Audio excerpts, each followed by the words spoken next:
So may I ask the gentleman, what will happen if we prematurely dismiss the case and the Supreme Court subsequently grants the MR and reverses its own decision? The question, Mr. President, is speculative. Yes, yes. May I have a speculative answer, Mr. President? We cannot speculate. We can only guess, second guess, because on the basis of our experience as a practicing lawyer, Mr. President, ito pong ganitong klaseng desisyon, talaga pong wala na pong kaduda-duda na kahit po mag-file pa tayo ng motion for reconsideration. We are hoping against hope. It is as if we are wishing for the moon. Palagay nyo po, palagay nyo lang po merong isa na nag-reverse. Hindi rin po ma-overturn eh. Kasi po ang kailangan po ninyo ay 8 ang mag-reverse. Sa inaakala po ba ninyo, meron kayong makukuhang 8 na pumirma doon sa unanimous decision na babaligtarin po nila yung kanyang sarili. Kaya napakahirap pong mag-speculate, Mr. President.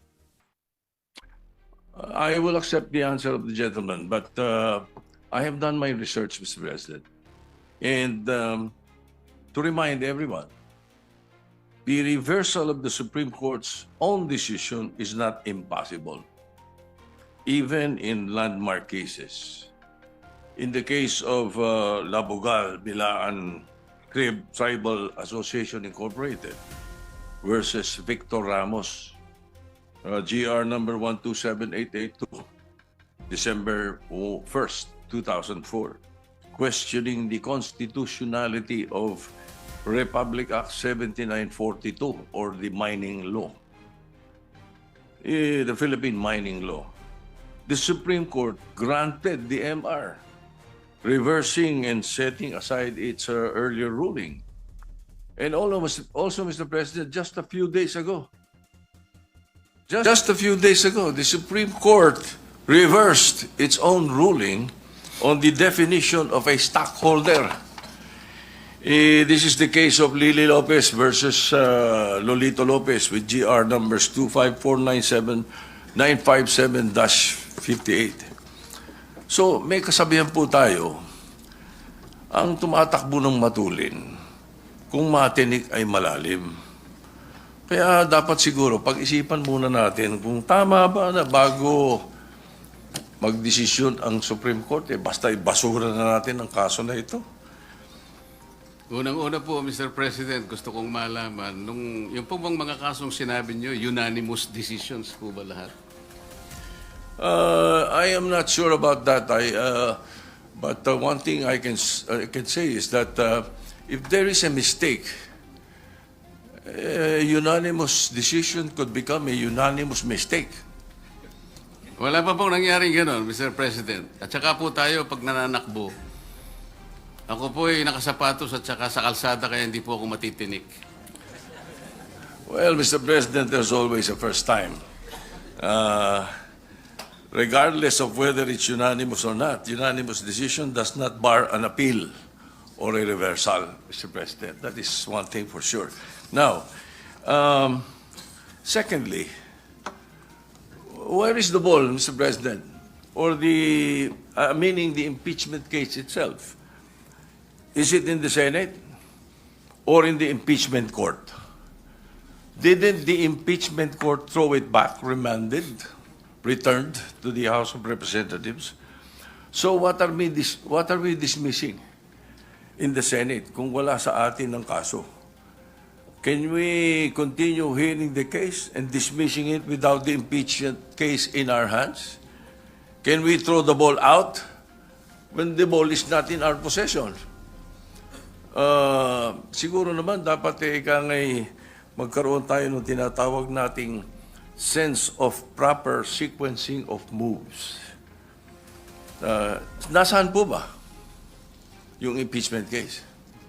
Mr. President, kanina po sa aking clarificatory statement, ang sabi ko nga po, yung ginawa pong initial proceedings noong 19th Congress Senate, yun po ay nangyari sa panahon po ng 19th Congress at lahat po yun ay naisantabi lahat sapagkat natapos nga po ang termino ng 19th Congress on June 30, 2024. Kaya po natin sinasabi, Mr. President, na dinidismiss na po natin ngayon sapagkat tayo po ang nasa lugar na sinasabihan ng Korte Suprema nung sabihin niyang ito ay immediately executory. Sino pong mag-i-execute nun? Hindi naman po i-execute yun ng House of Representatives. Maliwanag naman po na tayo lamang ang tinakdaan ng kataas-tahasang hukuman na gumawa ng paraan para isang tabi na po ang usaping ito sapagkat napagtibay nga nila na ito'y unconstitutional, void ab initio, at wala na po tayong jurisdiction para dito. Thank you, Mr. President. Your Honor, thank you. But as I said earlier, not because it is immediate and executory does not mean it's not appealable. Now, to continue, Mr. President, I hope you don't mind. I will be posing a question, but then I will be doing a manifestation based on this question that I will be posing. So I'm certain that the gentleman from Canal Rock has read the 97 pages ruling of the Supreme Court to come up with this motion. So the question is, must we agree on the statement of the decision of the Supreme Court on page 3, page 56, as basis that the one-year ban has set in? With that question, allow me to proceed with my manifestation with your permission, Mr. President.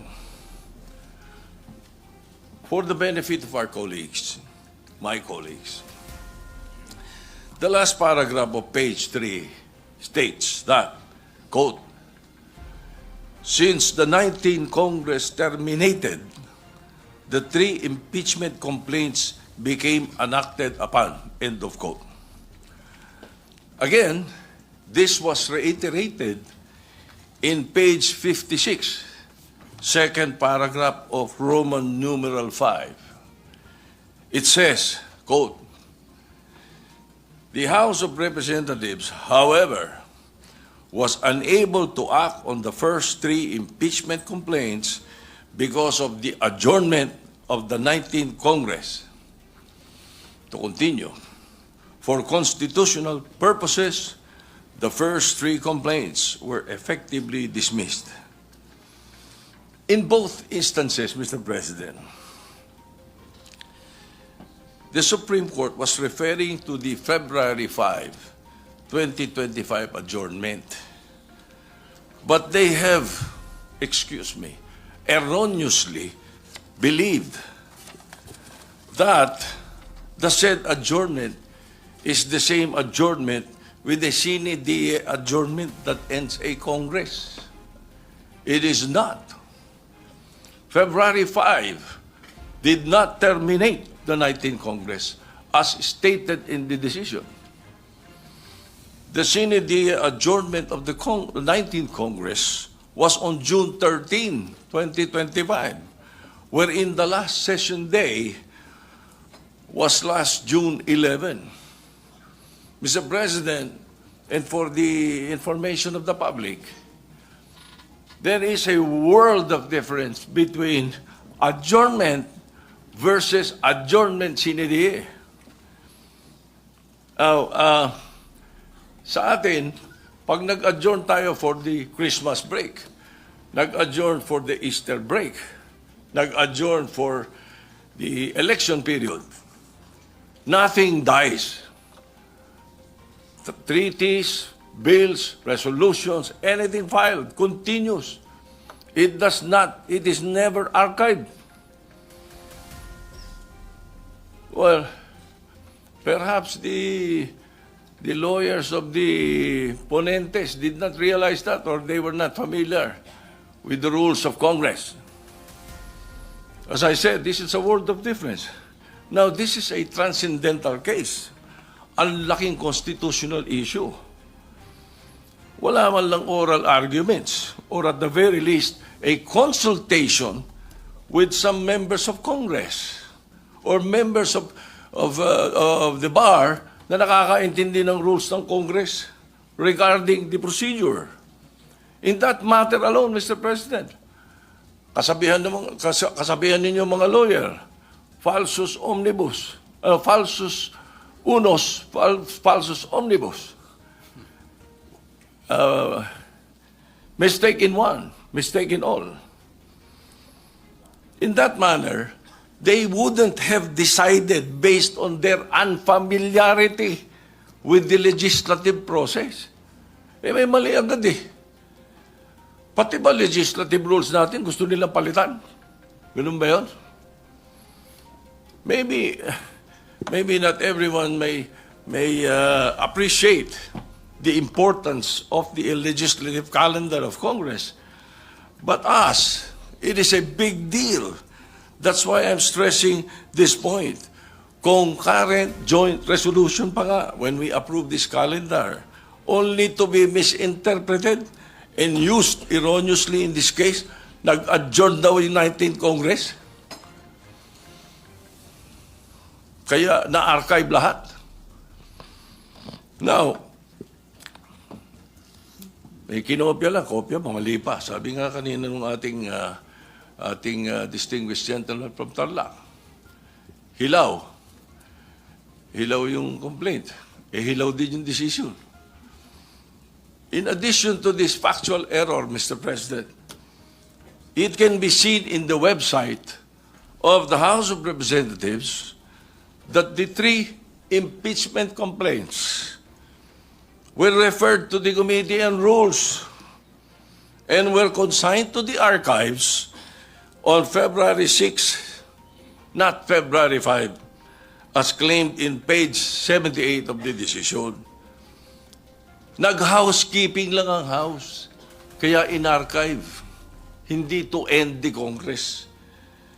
This archiving were not the results of the ending of the 19th Congress, but because of the fact that the 4th complaint were already filed and transmitted to the Senate. Eh dito pa lang, Mr. President, pilit na patunayan na barred ang 4th complaint. Kapag ayaw, may dahilan. Kapag gusto, may paraan. Now, to continue, Mr. President, and this is very much related. The Supreme Court, by the way, if it is wrong, if the complaint done by the House of Representatives was wrong, we cannot correct a wrong with another wrong. The Supreme Court essentially amended the Constitution by removing the 3rd mode of filing of impeachment complaint. This 3rd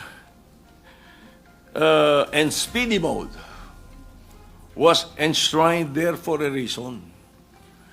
In times that there is an urgent need to impeach a person who is influential and powerful and may use his position to evade the law, the 3rd mode, which is the fastest way, was provided in the Constitution.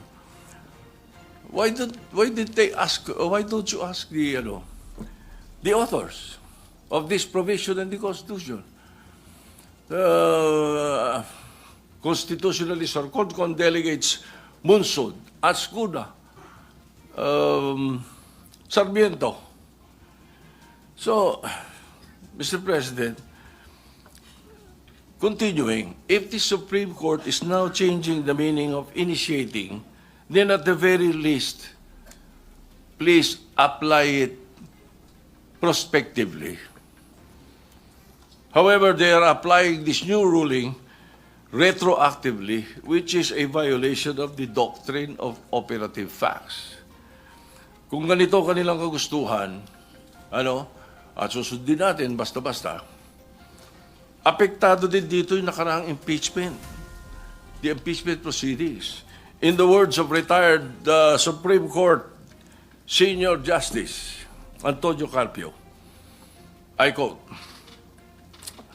"The said Supreme Court decision practically voided the impeachment proceedings against former President Joseph Estrada and former Chief Justice Renato Corona." Pag gusto talaga, may paraan. Pag ayaw, may dahilan. Pero wag naman sana pati sa mga ganitong bagay that will ultimately affect future impeachment and legislative rules and proceedings. Sa atin yun eh. I've read that the basis for the retroactive application of the new definitions because the Senate now has not acquired jurisdiction yet. Mr. President, ano tawag natin doon sa nag-constitute kayo as an impeachment court? Nag-robe pa kayo. You even sent out summons. Ano yun? June 9, the Senate President took his oath. June 10, nag-convene an impeachment court. Niremand to the House of Representatives. Tapos yung issue of the summons to the defense. Ano po tawag doon? Hindi nag-convene? Baka hindi nabalitaan ng Supreme Court na hindi nag-convene. Kaya naisabi nila yan. So, now, just an observation. I will try to shorten this, Mr. President. Just an observation, Mr. President. Well, not only myself, but several lawyers mentioned this to me, including my godson, former Senate President Aquilino Pimentel III. Naguluhan sila sa pagkakasulat ng desisyon. It is incoherent and some parts are off topic, sabi nila. Para bang pinagtagpi-tagpi. Basahin niyo mabuti. Uli, ang dami, gagaling ng mga abogado rito. Basahin niyo. It even quoted the entire Article 11 of the Constitution not only once, but twice. It seems there were two ponentes. Parang dalawa author dito. Well, that is there in my observations. Just an observation. So, Mr. President, the personalities in this present impeachment case is of no moment to me. The Vice President is a friend of mine. The former President, President Duterte, has been my friend since 1988. Everybody knows that. What I'm pointing out is the danger of outright dismissing the impeachment proceedings by virtue of a decision that is not yet final and still pending appeal. Justice Leoded himself said, Mr. President, I quote, "The Supreme Court is not perfect. Citizens and academics certainly have the right to call attention to the fallibility of the courts." Tama po yun. There is no perfect institution. Even Supreme Court ka, pwede mag-commit ng grave abuse of discretion or culpable violation of the Constitution. A case decided unanimously does not mean that it is infallible. For all we know, it is a unanimous mistake. That again can be corrected by setting aside and reversing prior pronouncements. Again, they have filed, the HRP has the Office of the Solicitor General has filed the MR last Monday. So, in this regard, we shall wait for the resolution of the MR. Please, let us allow and give chance to the Supreme Court to rectify its decision, which contains clear and blatant errors. For their sake and for the sake of future proceedings, let us not dismiss forthwith. And in that light, considering the motion of the gentleman to motion to dismiss, I move to table the motion to dismiss. A motion to table has a higher precedence than a motion to dismiss. Thank you, Mr. President. Mr. President, may I have a quick reaction to the manifestation of the gentleman? The gentleman may do so if he so desires. Mr. President, in the answer of the Solicitor General in behalf of the House of Representatives, there was already a categorical admission that the three initial complaints prior to the fourth one were dismissed because they were all archived. As I have said, archiving is not part of the rules of impeachment of the House of Representatives, but they just did it. Palusot lamang po yun, Mr. President. Paano mo i-archive nang hindi mo susundin yung tatlong steps na sinasabi ng sarili nilang tuntunin? These are not baby steps. These are constitutional steps. At kanina po ipinakita yung slides na yung inclusion in the 10th session day is constitutional. The referral to an appropriate committee is constitutional. There was no referral to any committee. Ang ginawa po nila, tinransmit nila sa Senate without requiring themselves to observe another provision of their own rules. This is to refer to the Justice Committee, where the Vice President might probably be given at least a modicum of right to defend themselves. That is what we call due process. Wala po eh. Inakala po nila na kapag kami 1/3 na or more, ay pwede na nilang huwag gamitin yung Section 2 ng kanilang rules. Hindi po nakalagay yun eh. So hindi na po kailangan na i-distingue pa natin yung adjournment and sine die adjournment. Kasi inadmit na rin po na in-archive nila kahit na wala po sa tuntunin. Kanina sa manifestation, tinanong din po.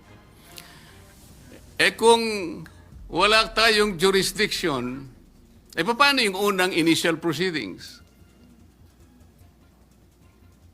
Pwede po yung initial proceedings ninyo will be considered under the doctrine of operative facts.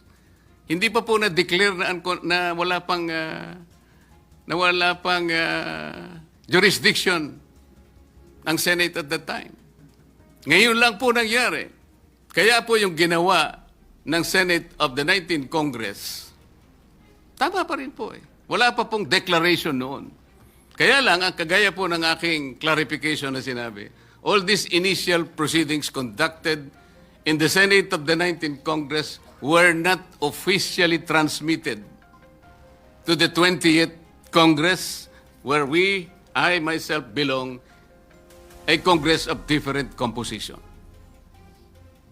So yun po ngayon, naharap tayo ngayon sa issue na talagang tayo lamang po ang gagawa because there is no other agency of government that will execute that decision of the Supreme Court. Only the Senate. So may I go back to the first question, to the original motion, Mr. President?